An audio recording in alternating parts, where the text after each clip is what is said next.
Welcome to the Tudor Dixon podcast. We talk a lot about bullying in our country. There are endless lessons today in school to prevent bullying, but it's still happening.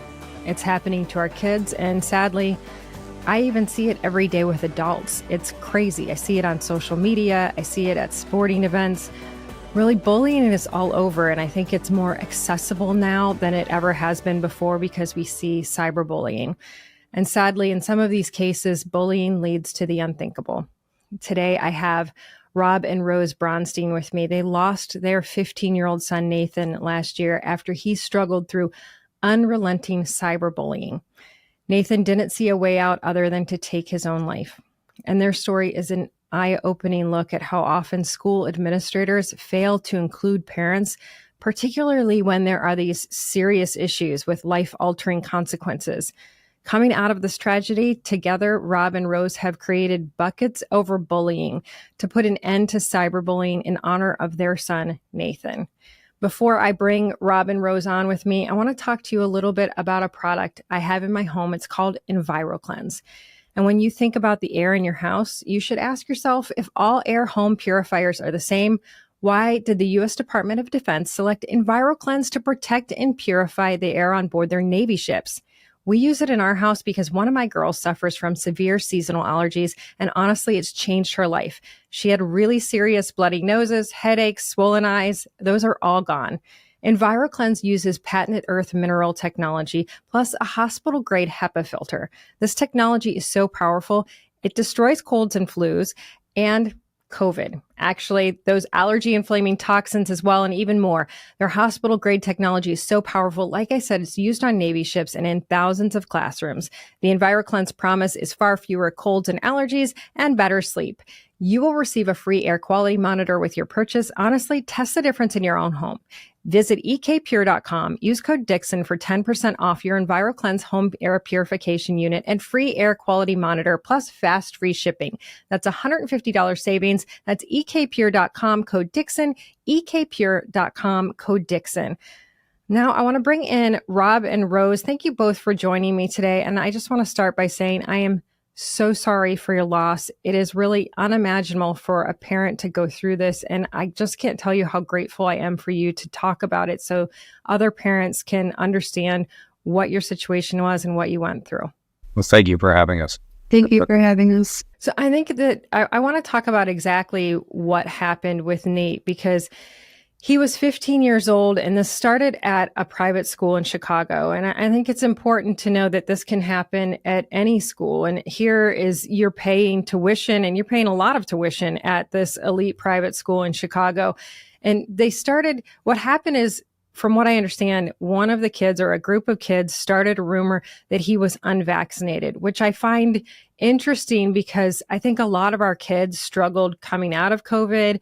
And then there were obviously, we talk about bullying across the spectrum of ages. And we saw a lot of this in the country where adults were going after each other over COVID stuff. And I cannot imagine being a 15-year-old and going through this. And the truth was he wasn't even unvaccinated, but that's how this started. Isn't that right? It was one of many instances in how it started. When he transferred over to the Latin School of Chicago his sophomore year, we were still in the midst of the pandemic. The reason why we transferred him is because at the time, the Latin School of Chicago had made a formal announcement that in the fall of 2021, they would be eliminating online learning and everybody would be back in school in the classroom. And to Rob and I, that was really important to us. We had had enough, just like many parents across the country, of all of our children being at home doing online learning. So that was the precursor as to why we thought it would be advantageous for our son to be at Latin, just to get the in-person learning experience. Unfortunately, as soon as he did not get onboarded correctly, there was no support system for a transfer student. And as soon as he got there, he just started feeling isolated, excluded, unwelcome. And the kids just started to dig at him. It's almost like, it's like death by 1,000 cuts, right? So the bullying started while he started just to go to school there. So comments about why did you transfer? He's a troubled child, so why, that's why he transferred in his sophomore year. Questioning. Sorry, I just lost me. No, I can chime in. No, he was these schools. The school that he was at and Latin school are long-standing rivals going back decades, and it would be unusual for anyone to transfer. He actually did very well in the school that he was at. He had a lot of friends and played on sports teams and was very well liked. And the reason that we decided to transfer him was due to one thing and one thing alone, which is that the leadership of Latin school was very adamant and confident that they would be back with in-person learning, and his former school was not. And for us, that was a bright line. But that was the reason he transferred. It was the only reason. And he was not troubled. But I totally echo what Rose said, which is that it was unusual for someone to transfer between these two schools. And, teenagers and kids being what they are, their minds are going to start to, cook up whatever it is. They started those rumors that there was some reason that you would have had to transfer and put him in that awkward situation. And that started at school. So multiply every single day and going to school and being questioned, being interrogated, being looked at in a strange way, or he could feel how uncomfortable it was for him being there and not be. How did teachers not see this? I mean, that seems so, like, to me, with a new student, how could they have, it seems like the teachers and the administrators failed him, that they didn't immediately step in and do something with these other kids. Well, that's one of the biggest problems with bullying today, is that when you don't have actual documentation, right? When kids can be sly with the way they treat each other, then the adults in the room, they're going to say, well, I don't have any proof. And it becomes a he said, she said, right? So peers and administrators don't believe that ostracizing someone or making them feel uncomfortable is a form of bullying, but it is. It is. And that's how it starts. Another example of this, especially in the online world, and I'm sure you've heard this or seen this before, when kids are on a group text and they decide to pull somebody out of it, kick someone off a text, that's cyberbullying, right? Or if there's a group text of 20 students and they start a new one and leave one out, that's cyberbullying. And that starts to mess with the child's emotional and mental state. That's something that we talk about a lot on the podcast, because I think that this is such new territory for us as parents, especially parents today who have kids in high school and kids that are using devices like this, because I didn't have this when I was growing up. We had the house phone and my mom could pick up on the other end and tell me to get off. Nobody was sending private messages to anybody, but we've had that same experience. So last year, 8th grade, my daughter was 13, and one of the boys, they had a classroom group text, and one of the boys decided to cut her out. She never understood why, but it says you've been removed from this group text. And just that, I remember just that tiny thing happening in her world was huge. And that's another thing that I think you look at these administrators and these teachers and you say, you spend your time with these kids every day. This is not an adult. This is a child. When something like this happens to a kid, it is times 10 what it would be happening for an adult, because that's their world.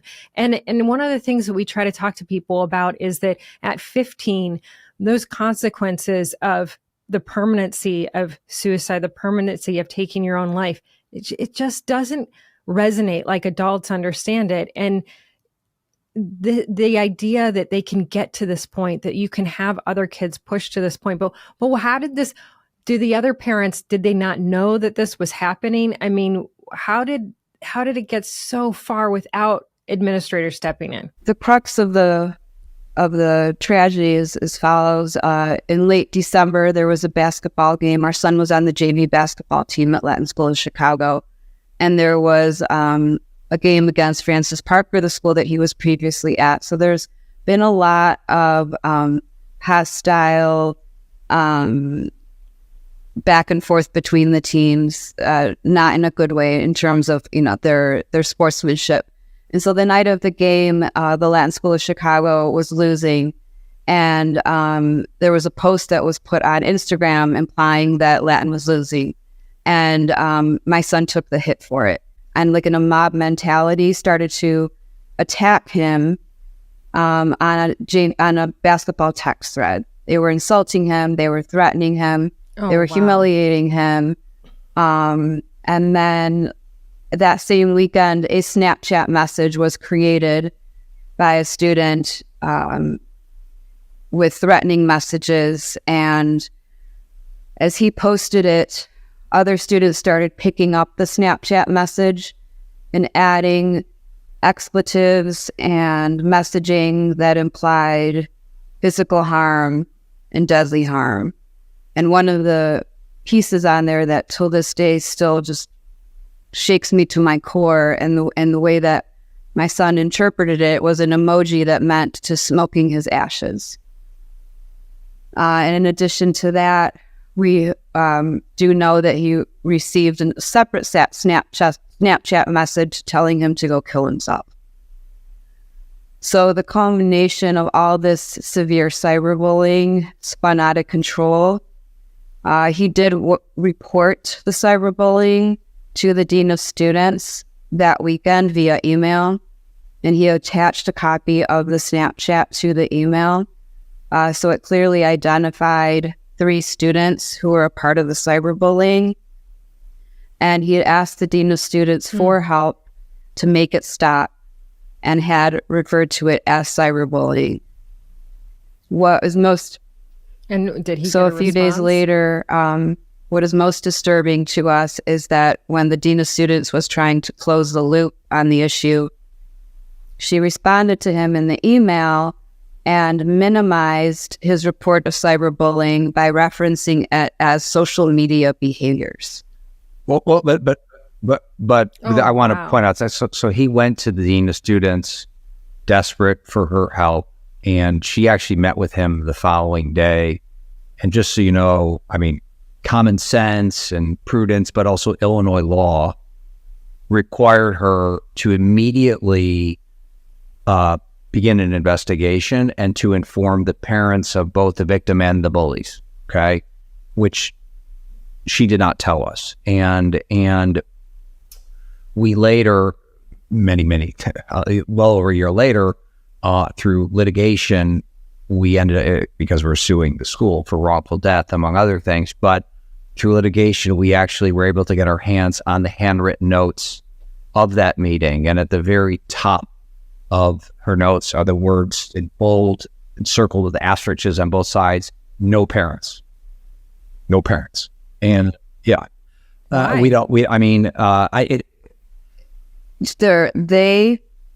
has been telegraphed to us that our son said to the dean, "Please do not tell my parents," which is why this goes back. Okay, well, this is a perfect example of when you have a child who is in danger.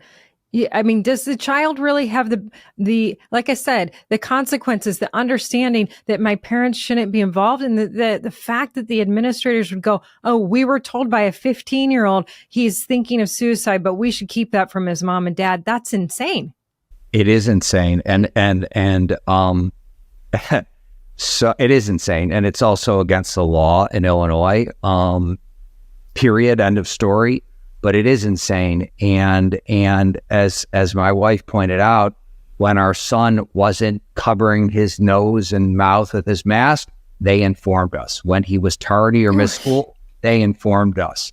Every other little thing, they informed us. But when he came to them with this incredibly serious thing, and I don't want to get too much into details, just because, again, like I said, it's a subject of litigation. But I know I can tell you this, which is just mind-boggling.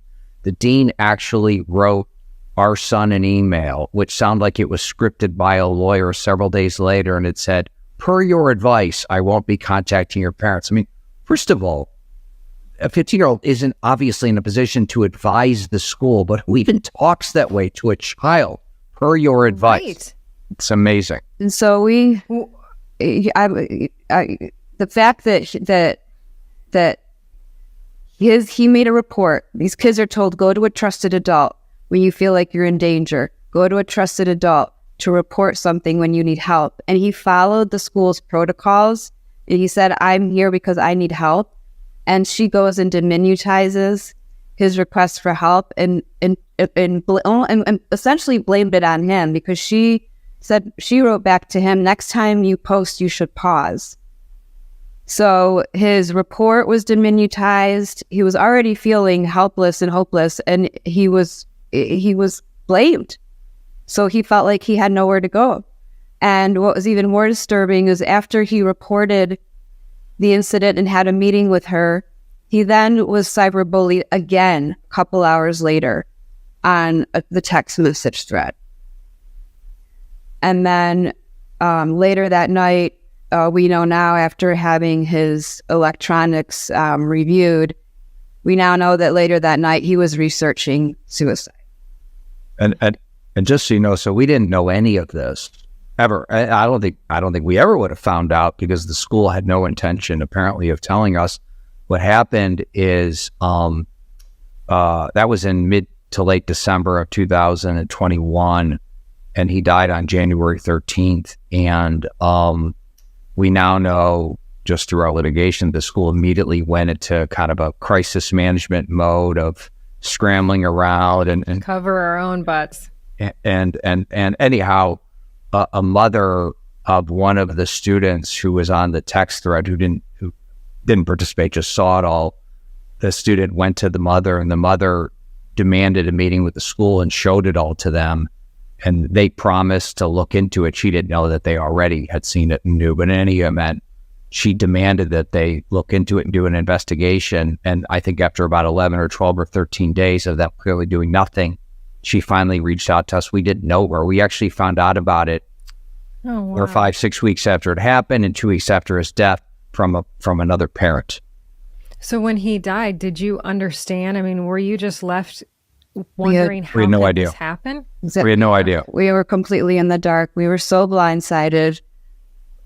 We were just shocked, absolutely shocked. We had no idea where this had come from. And in addition to that, we had already made all the arrangements to have him transfer back to Francis Parker. Because things had gotten so bad for him at Latin, we were able to get him transferred, and he was supposed to start back at Francis Parker on January 24th. So in our minds, we thought we had diffused everything. He was going to be okay, and he was going to go back to his previous school, and we were going to start fresh and start from scratch. We've had all these initiatives on bullying, and it seems like, again, I'll say, I think that none of us who grew up without this technology can fully understand the extent to which kids can torture each other on social media. And I've seen it with my own daughter. She was showing me last night, one of the kids in her classroom who was putting videos of themselves out on one of these social media apps, and the comments of other kids just ripping this little person. And I'm like, oh my word, how is this? How do you take this? I mean, I couldn't take that. It's tough. I don't read the comments on my social media now, and that's because I know not to, but I think if I were a kid and I were constantly being just crushed with all of these comments. And then one of my friends, she said that last year her son was in school in 8th grade and so close to all of his friends. And then one day the friends said, you're not a part of our group. They would actually stand and tell him, you're not welcome over here. He spent the last semester of 8th grade being completely alone, and the parents didn't know how to handle it, really genuinely felt at a complete loss. But I know you've created Buckets Over Bullying. So from your experience, what can you tell other parents who are really at a loss for what to do when this is happening with their kid? Or even if they don't know, what are the signs that they can say, hey, I need to step in, or I need to talk to the teachers? Well, right there is one of the problems, because I'm sure you've seen and heard this as well. This is a multi-layer problem. We've got school administrators who are not taking bullying and cyberbullying seriously. We have parents on both sides, parents whose children are being victimized by bullying, and the children who are doing the bullying. So as a parent like myself who's experienced my child being victimized, and going to the administrators. There are many cases where you go to the school and the school will deny, deflect, or gaslight you and say to you, this is not bullying, this is not cyberbullying, right? They won't listen to you. Or they'll say, we don't have documented evidence to do anything. In that situation, if that's the case and you feel like your child is in danger, at this point, until this mess is straightened out, and when I have parents call me to ask me what to do, this point I say, get a lawyer. Until schools start to take every incident of bullying and cyberbullying seriously, and it should be because it's become so dangerous. It should not be subjective anymore because it's putting it's leading to devastating consequences in some cases. Why are schools not stepping in? I mean, we hear this about students that ended up becoming depressed and then hurting someone else, students who became depressed and hurt themselves. But the common theme here seems to be that schools are not stepping in. And there's also this don't tell the parents. I mean, I honestly just experienced this last night where I go to school, find my daughter crumpled in the girls' bathroom crying hysterically. I say, what happened? And she says, I was pulled aside and I was told by my teacher that he reviewed my homework and believes that I cheated and that I was getting a 0 and that I would have to come home and face the music with you. But I didn't get a call from the teacher. Nobody reached out to me. And I feel like you put my kid in a position where her whole world crumbled down and you didn't tell me that this happened. Why is this that teachers and administrators are almost feeling empowered to let kids suffer and then not saying, and then they feel like parents don't deserve to know? That's a great question. I don't know the answer to that. I really don't. And we're seeing it everywhere, just like in your example and when it pertains to when kids are in danger. I mean, we also saw an instance where a child was being physically beaten in school and the kids recorded it and posted it on social media. And the adults in the room don't do anything. They don't reprimand the kids. They don't call in the parents. They don't demand apologies. I don't know what's happened in the school systems, both public and private, where parents aren't notified when their kid is in danger, whether it's mentally or physically. And at this point, really the only thing that as parents to gain control and to gain our rights back is to start to get legal support, unfortunately. And what I also hope is that parents don't wait until something devastating happens to get legal support. When I have parents call me when they're in the midst of a crisis, when their child is in the midst of being bullying, I say right away, call the police, get a lawyer, ask for a protective order before things get worse. But then what happens too, what we were referring to a minute ago, then the child will say, you're going to make it worse, right? Don't call the school. Don't call the parent because you're going to make it worse for me. And that happened in our case as well. My son during that semester was coming home from school and sharing with me the digs that he was getting day after day after day, in tears, so upset, so enraged, telling me who was doing it, how it happened. And so I called the parent next door of the child who was doing this to my son. I gave that parent notice 2 times. I said, your son is hurting my son. Can we please do something about this? It needs to stop. My son is very upset. And then at the end of the conversation, I said, but please I don't want my son to find out that I called you because it's going to further upset him. And what happened? Very next day, my son comes home from school. He's very angry with me because he's getting teased and made fun of at lunch because I'm the mom calling the parent of the child to, say, stop upsetting my son. So we're like on this vicious cycle.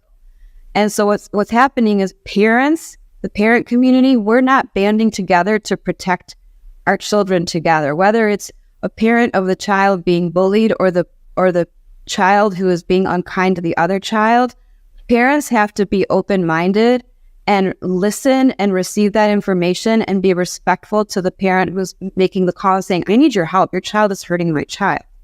That's not happening. We need to shift society. Parents need to shift their perspective and say, this affects all of us, right? because sometimes a child is doing. That's what I say about even seeing adults these days go after each other. Like, how did society get to this point where we think it's okay to say things that you wouldn't say in person? You wouldn't sit down and just say this to someone you are friends with, but you got people that are just going after each other. And I think that kids are learning from this. I mean, kids have access to everything, whether we like it or not. I know people say, oh, I have all these protections on social media. There is no way to know what they can get access to. They can do things that you have no idea. And I know all of the stories of don't let them have social media, don't let them have phones, don't let them have devices. I mean, this is the world in which we live. It is impossible to say that we are not going to be living in this world. And so I think a lot of parents today feel like we're in a very ugly world. I just think it's fascinating to me. I did not know about the law in Illinois. I think that's fascinating to me because we have been conditioned by, I would say, even bullied by some folks into saying, kids get to make choices without parents. Parents should not be involved. And there are a lot of parents, even in my sister's school where her daughter goes, she said, I spoke up one time and the parents were like, oh my, you have to let the kids make their own choices. You can't have a voice here. We've been conditioned to believe that these are little adults running around and they don't need us anymore. Well, that's not what the law says either. So I think it's fascinating to me that that's the law in Illinois, but it's also fascinating to me that you say, get a lawyer, get an attorney, because I think it's something. You're right. That innate feeling of, I don't want to embarrass my own kid. I don't want to make this worse. But then this is as bad as it can get. So this is as bad as it can get. And what I've also, and what's so frustrating, but I hope that this is a wake up call to schools across the country, administrators across the country, both private and public, is because I've been following it. In this year alone, 2023, there have been 5 settlements for loss of life of children who have been bullied in schools across the country. Which is so disturbing. The 7 and 8 figures, not small settlements. And I actually, wow. I wanted to, because I want parents to know, I actually brought it with me. Just recently, a child by the name of Diego Stoltz in California, he was physically attacked in school. He was punched in the head. He fell over, and the injury caused loss of life. They were awarded $27 million. Again, not for the settlement. Not that there's no price tag on a child, and the family it's not going to change the hell that the family is going through. But my point being is that schools need to do a much better job of protecting our children. And the story that I read, this child was relentlessly bullied over and over again. The parents reported it. They did everything they can, and the school turned a blind eye. Same thing happened. Mallory Grossman in New Jersey. She was bullied online and offline relentlessly for over a year. When she was in 6th grade, her parents reported it. She reported it. They did. It's exactly our story, just a different family. She was 12 years old and she took her own life because she couldn't handle it. It took 5 years, but the Grossman family was awarded a settlement of $9 million. Again, not the money, but it's the point that at some point, parents have to start to hold schools accountable and their feet to the fire, that our children deserve an environment, a safe environment to go to school. If this happened in the workplace among adults, this would not be tolerated. This is all illegal criminal behavior. And in our case, we've been very, very vocal about the fact that to the extent that ultimately there's any financial recovery, we plan to donate the entirety of that. I mean, we're obviously very, very involved in all sorts of advocacy through our nonprofit, but we intend to donate every penny because, again, it's not about that. But on the other end, although we feel strongly that we could take what is a rightful settlement and put it to much better use, but that's only part of the point. The point is, as my wife was saying, is that unfortunately, the only way that the schools are going to treat this with the seriousness that it needs to be treated is when districts are paying $9 million and $27 million and on and on and on. I mean, we give our kids consequences. This is what we're asking. We want them to feel the consequences of not taking action, of not being involved. And I think it goes all the way back to training teachers. When you have teachers who then generally are the ones who become administrators. These are things that I certainly hope our universities are looking at, what the challenges are with cyberbullying and bullying in general. And I think this has to be, we're so focused on other trainings right now, but we're talking about children's lives and genuinely talking about life and death situations here. And I think your point is so valid that they have to feel these consequences, whether it is a private or a public school, has to understand that our children's lives are priceless. Let's be honest. Our children's lives are priceless. But you have to understand that there is a price to pay when you decide to look the other way, when a child's life is on the line, or when you decide to say, oh, this kid is mature enough to tell me his parents don't need to be involved. I think that's really the issue that we're getting at here today. Mom and dad are mom and dad. If this kid has a house, whether it's mom and dad or grandma and grandpa or aunt and uncle who take care of them, those people are the ones that love that child more than anyone else. They will take care of their own child, but you have to tell them. Parents should not be denied the right to protect their child, especially in this environment now where bullying and cyberbullying has become so dangerous and has led to deadly consequences.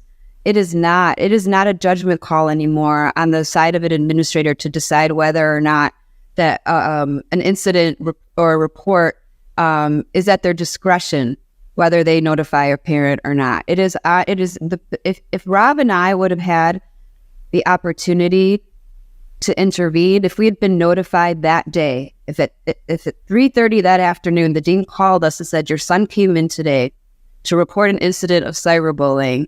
We need you to come in. We need to talk about it. We're calling in the parents. I can attest to you that our son would be here today because we would have known, right? We would have known, and we would have had the opportunity to intervene, put support systems in place and to protect him from any further harm. But we had no clue. So we didn't even have the opportunity to do so. And I want to point out, well, first of all, the law, which has existed for some amount of time, used to require that schools inform parents. It was a little vague, but people interpreted it as 10 days. We were very fortunate to have worked with some members of the Illinois General Assembly a few months ago to actually have that law changed to now require a 24-hour notice, which is appropriate. Thank you. Which is appropriate, the speed at which things move online. But I also wanted to point out, and I know I said this before, but I want to stress it again. It's not only the parents of the victim who it's mandated to be informed. It's also the parents of the bully. And I will add to what my wife said. I think that not only had we been informed, we could have remedied the situation. It's probably fair to say that had the parents of the bullies been informed, that would have further helped remedy the situation. And I would tell you, like, I can't get into the heads of some of these parents of the bullies, but, you know, what could have been a learning experience for a bunch of 15 and 16-year-old boys has now turned into something that even these bullies are going to have to sort of live with and think about for the rest of their lives. So their own parents had taken from them the opportunity to intervene and help because, again, the school completely abused what it thought was discretion. Right. Absolutely. And those are very hard things to live with for as long as those kids will have to deal with that the rest of their lives. And for you, it's the rest of your life that you're dealing with this. And I just have to say, when I see parents like you who have gone through such tragedy and you immediately say, we are going to do something and changing the law, but even creating your organization, I'm just in awe of your ability to do this. And you've done such great work. Can you tell our audience one more time about your organization, just how they can help? Because we talk to people all the time and these are top of mind concerns. These are the real life concerns. We talk about them a lot, but these are the real life concerns. So how can they find you guys? Sure. Our organization is Buckets Over Bullying. Our website is bucketsoverbullying.org. Our primary goal is the following: education. Parents need to start to educate themselves on how dangerous social media has become to our children. They can't keep handing cell phones to their kids with access to social media without rules, without boundaries, without explaining to them what are the do's and don'ts.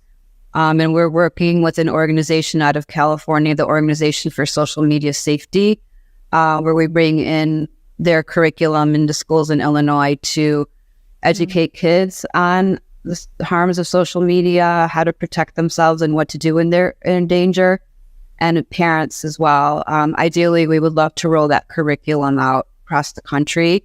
Like you said before, there needs to be cyber safety education in every school across the country, and it should be mandated. Just like any other topic that has now become mandated, cyberbullying and bullying needs to be in there. The other thing that we work on as well is advocacy. So we work really hard to support federal legislation that's been introduced to put protections in place for our kids, as well as state legislation here in Illinois. The one thing that I do want to highlight to the parent community, that's something that we should all start to think about and to demand this, is I believe now that bullying and cyberbullying should fall under mandated reporting laws. Bullying and cyberbullying is a form of is a form of abuse, right? So if every teacher and faculty and administrator is quote unquote a mandated reporter by law, and they're required to report to Child and Family Services if they see a child who shows signs of abuse and neglect, bullying and cyberbullying needs to be pulled into that trigger as well. It could potentially be life-saving. And then what would happen is it would not be subjective anymore, right? Right. So I just wanted to put that out there, because I keep trying to think of ways like, how do we get our arms around this, and how do we put more safeguards around our children to make sure that we don't have any more horrific tragedies that we've experienced. And then finally, the third focus of our organization is legal action. Parents have called me desperate, saying, telling me their story and they don't know what to do. And I say, what, at this point, your best option is getting legal counsel. But what happens is the immediate reaction is, well, how am I going to afford an attorney, right? A parent is going to recoil because lawyers' fees are so exorbitant. So that has become a huge barrier, and giving parents their rights back to try to find ways to protect their children. And so here in Illinois, we've partnered with a law firm who is offering pro bono legal services when families are in crisis. And removing that barrier, then at least parents have a resource to go to when they've already called the school, reached out to the parents of the bullies. The child is saying, please don't do anything else because you're making it worse for me. And the child is refusing to go to school. As a parent, you need help. You need help, and there's no other way. So ideally, what I'd like to do moving forward, and we're working on it, is to build a network of attorneys across the country who are all interconnected, have a representative in each state that would offer pro bono legal services to families who are in crisis when they feel that their child is not safe at school. Removing that barrier would give us all the more power back to parents to protect our children.